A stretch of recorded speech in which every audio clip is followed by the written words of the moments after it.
Man, I got tomatoes like you wouldn't believe. What was it, last week? Was it last week or early this week? I don't remember now. But anyways, almost a week ago, I ended up harvesting 6 buckets, 5-gallon buckets full of tomatoes. We had another bucket or so in the house, bucket and a half or something. The total weight of all that was 123 pounds. I weighed everything. And we ended up making the most delicious tomato sauce out of that. I ended up washing them all outside and brought them in the house. Started processing them, cutting them up, taking all the bad parts out, of course, and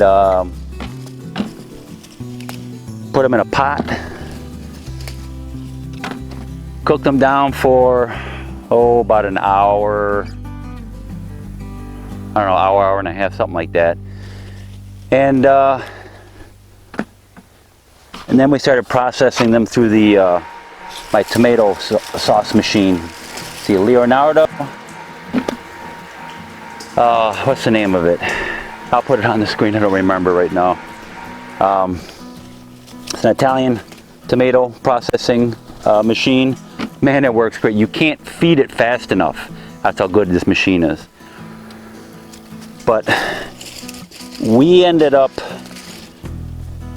well, actually, after we put it through the machine, I used a, what do they call those? A spiral, oh gosh, what is it? A spiral spoon. It's like a mesh, a spiral mesh spoon to scoop out the cooked tomatoes and put them in the machine, right? You got to have one of those if you do it, because what that will do is it'll scoop out your tomatoes and it'll leave the water behind that you really don't want for the tomato sauce. So your tomato sauce will be too watery. That works perfect to feed the machine, so you won't get all that water. Anyways, so we ended up processing them through the machine, and then cooked it down, or cooked it some more for about an hour. Got my jars ready. The jars, they're clean jars. I put in the oven at 350 for about 10 minutes. Disinfect them. The lids I boiled for about 10 minutes, and then I started canning them.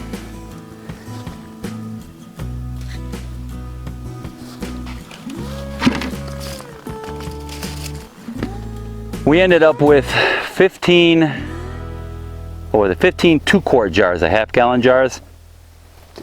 We ended up with 15 of those, and we had some left over to make, you know, sauce for us the next day to eat. So out of 123 pounds, and we had all this tomato water left over, basically. So we saved that, and we use it in soups. My wife chills it and drinks it, you know, like tomato juice. Fantastic, very refreshing. So yeah, try not to let anything go to waste.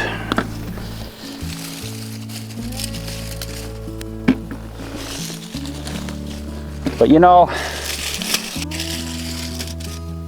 I've been out here in the country for 4 years now, and let me tell you something, it is a learning process. I was pretty much a city boy, and living in the suburbs. I never liked downtown city area. I never liked that. Concrete jungles, can't stand it. But anyways, grew up in suburbia. You know, the houses were all packed in like sardines. And I thought that was okay. But I'll tell you something, that itch to move out to the country hit me, and my wife and I moved out 4 years ago, like I said. We found this place late 2015, and Bought it.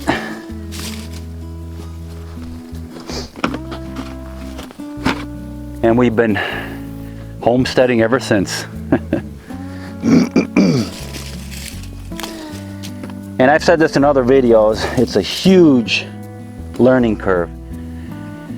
When I first moved out here, I didn't really know much of anything. I was pretty much mechanically inclined. I knew how to fix stuff and build things and things like that, just general stuff, you know.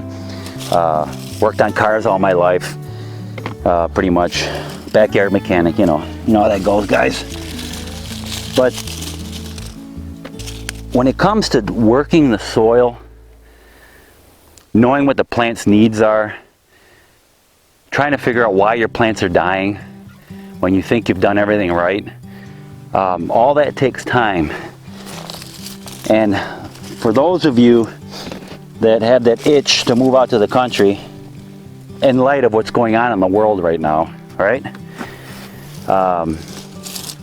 You better get out now. Because like I said, it takes a long time to learn all this stuff. And you know, I did the YouTube thing where I just research it all on YouTube. And YouTube is great for that, I have to be honest, because if you haven't done something before and you start researching it and you watch other people that have done it, yeah, you learn that way. But you know, everybody's gardening situation is different. You know, here the winters are very wet and cool. The summers, like right now, we don't see any more rain. We cannot see rain here. We probably won't see rain for another, let's see, we're in June, most of June, July, August. We might see a sprinkle here and there, but not much of anything. The ground starts cracking really bad. And if you step on one of those cracks, you'll twist your ankle. That's how bad it gets. So that's the kind of weather we have here. But when I moved out here, we had clay soil. And when I moved out here, I didn't realize how important it is to make sure your soil is right. But it's not a complete loss, you know. If you have a place that's got all clay, like mine does. Mine's very high in clay and iron, very red soil. If you watch my other videos, very red soil. It can be fixed by amending it. So that consists of going out and buying loads of compost and manure, if you can find it. And if you're out in the country, there's plenty of horse stables that people clean out and they sell the manure. You hook yourself up with a good truck driver that delivers, that's got a dump truck, put it that way. And the guy I work with, he's pretty good. He finds me stuff I need. He also keeps it at his house too. So it's a lot cheaper that way for me, or for his customers.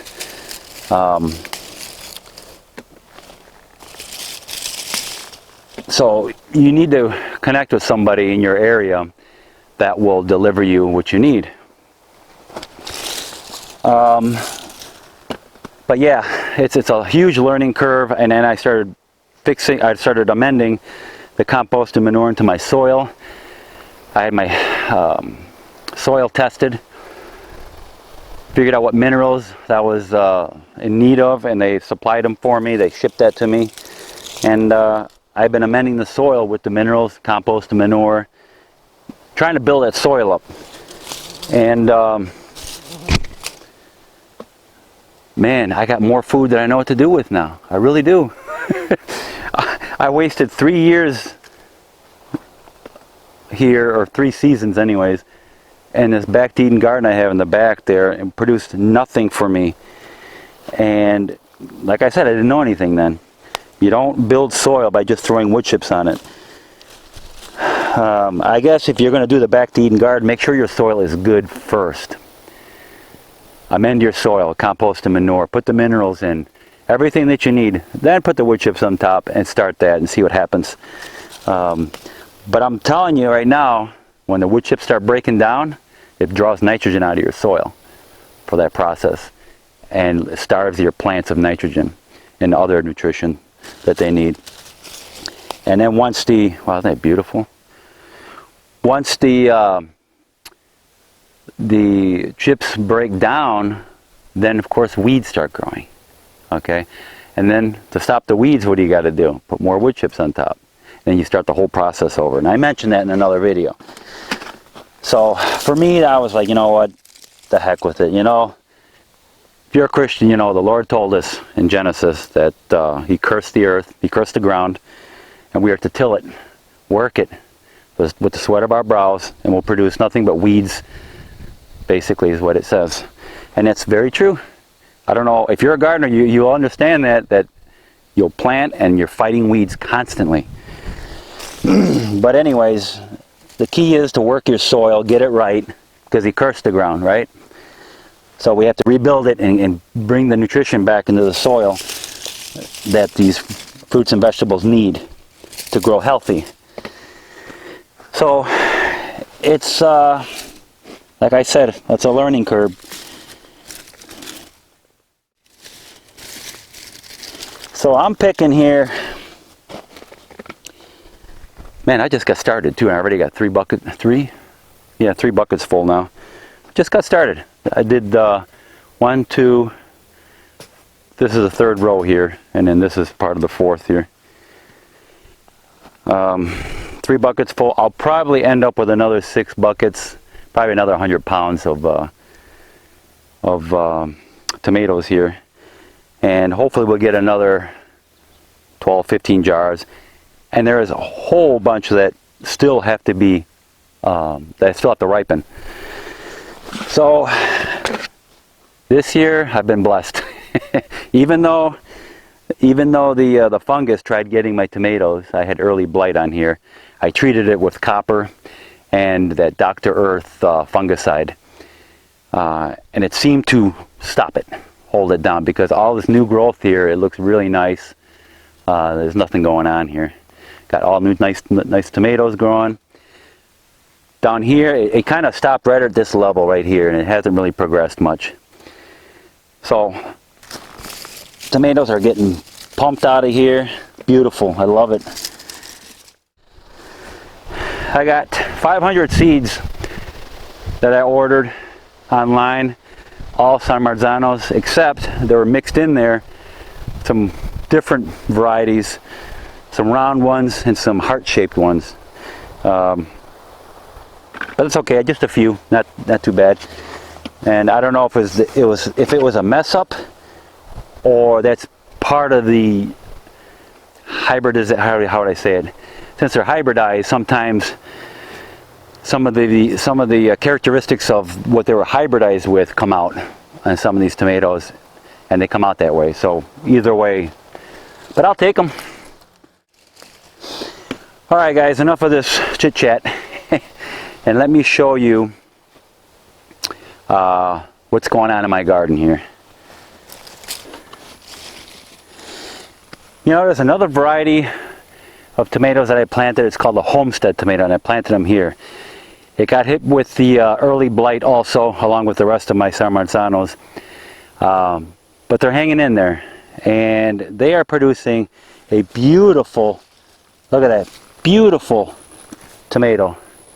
They're just a perfect size. You know, these are the type you see at the store. They're all perfect. They're nice and big and round. That's what these look like, and they're about the size of your palm of your hand. They fit right in there. I mean, these things are beautiful, man. Excellent. They're all about that size. I never grew these before. They are they produce a lot of tomatoes, like the San Marzanos, and I'm glad I got them, and I'll be growing these again next year. Alright guys, this is my cucuzza trellis. These are my cucuzzas. These are Sicilian serpentines, squash or gourds, actually a gourd. And this is what they look like. Now these are a different variety of your standard cucuzzas. These are a super long cucuzza. These will get,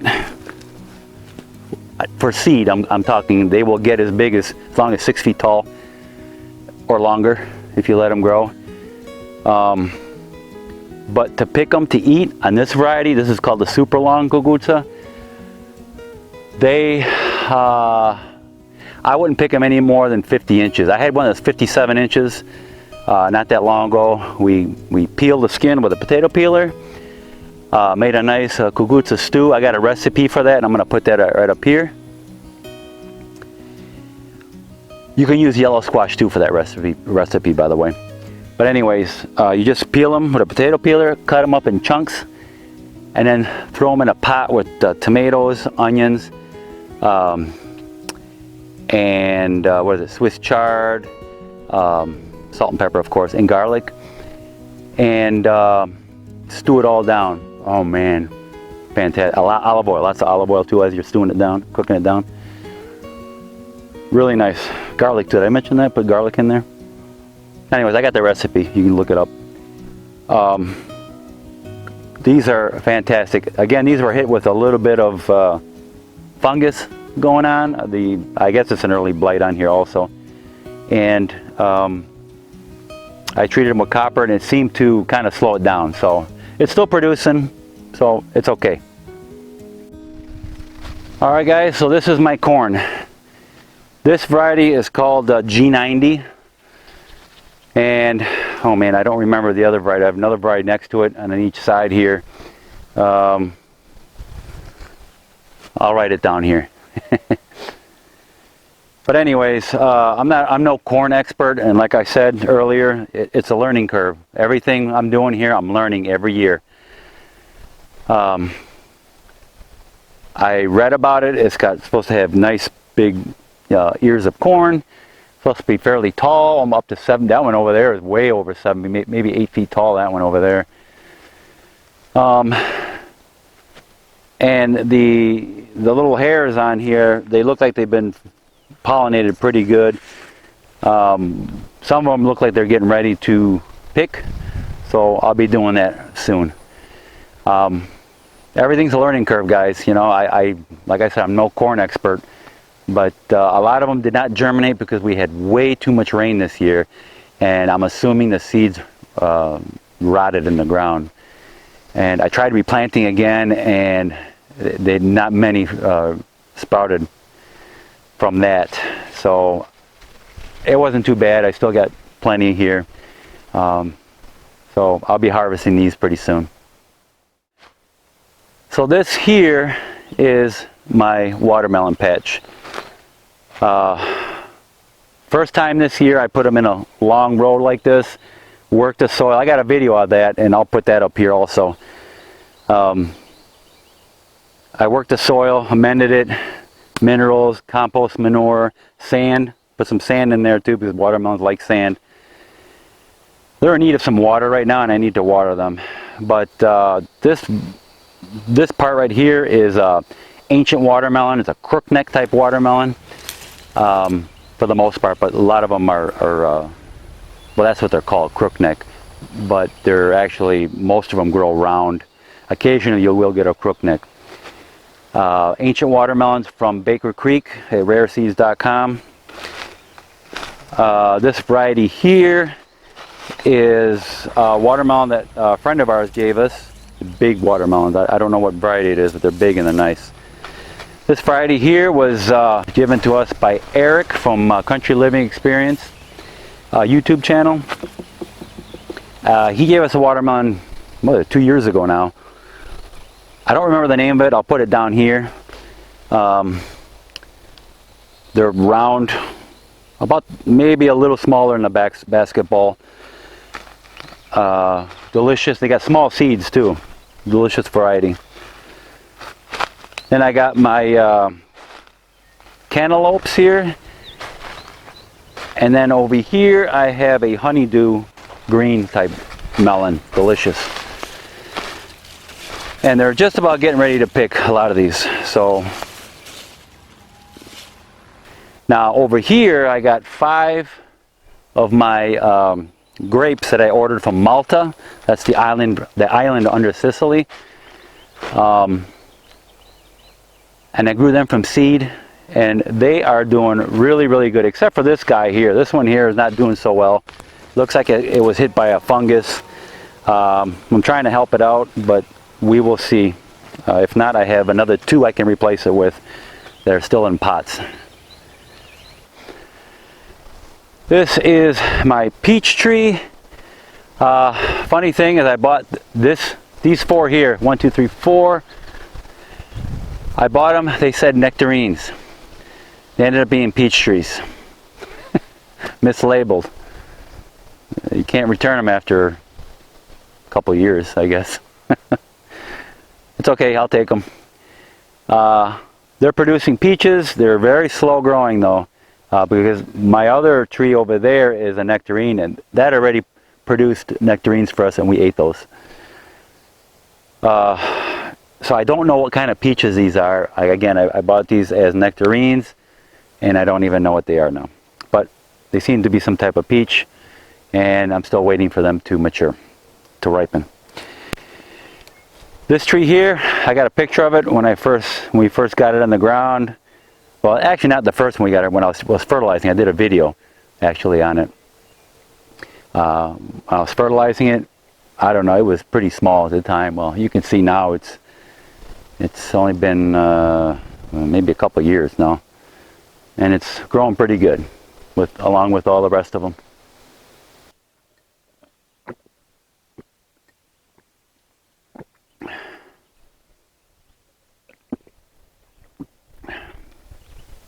My wife just brought out to me an entire glass of cucumber juice with about a tablespoon or teaspoon of lemon juice. Cold. Wow, is that refreshing. If you haven't tried it, try it. It's really good. Right from the garden, right into the juicer. We have one of those masticating juicers. And a little lemon juice in there. Oh, is it good. Very refreshing. Here, this tree and that tree back there, they are a Fuyu persimmon. F-U-Y-U. Anyways, these in East Texas grow just wonderful. Bugs don't bother it. They really put out a lot of fruit. You can see all the fruit that's on this thing. And that one over there too, loaded with fruit. A lot of it has fallen. When they're small, sometimes they fall. Birds like picking at them and then they knock them out.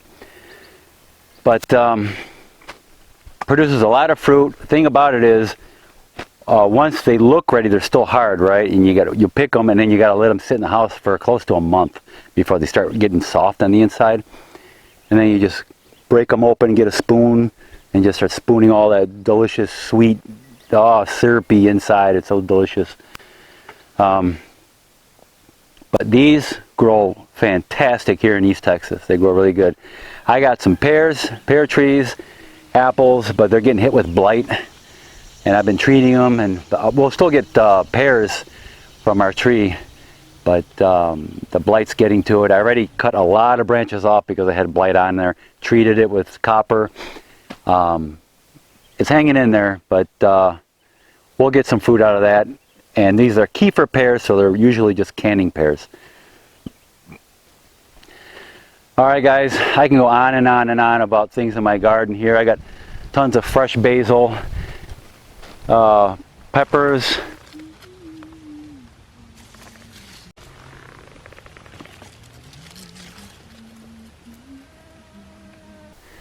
I got eggplants, I got zucchini and squash that are almost done actually.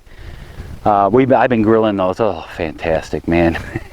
Next year I'm going to plant more of those yellow summer squash. Not the crook neck, but the straight neck, because they're more meaty. And we're going to can them next year. I'm going to grow more of those. So yeah, we got tons of stuff in here. I can go on and make this video an hour long, but that's not going to happen. So guys, don't live to eat, but eat to live, okay? Life shouldn't be all about just stuff in your face, but it should be about eating good quality food that's nutritious and eating like this, eating from this garden, you won't gain weight. Your body would just go to a normal weight. The problem, unfortunately, in America now and around the world, this Western diet has turned into fast food and a lot of processed carbohydrates and I don't know. It's just a bunch of junk, empty calories and no nutrition in this food that you're buying at the grocery stores. But if you can, get a garden started. And if you can't, eat your fruits and vegetables. If you're going to eat meats, eat your lean meats, but have it in very small portions. Because remember, biblically, fruits and vegetables, grains, those are our original diet. Alright guys, so I appreciate you watching. Please like, subscribe to my channel, and I will see you guys in my next video.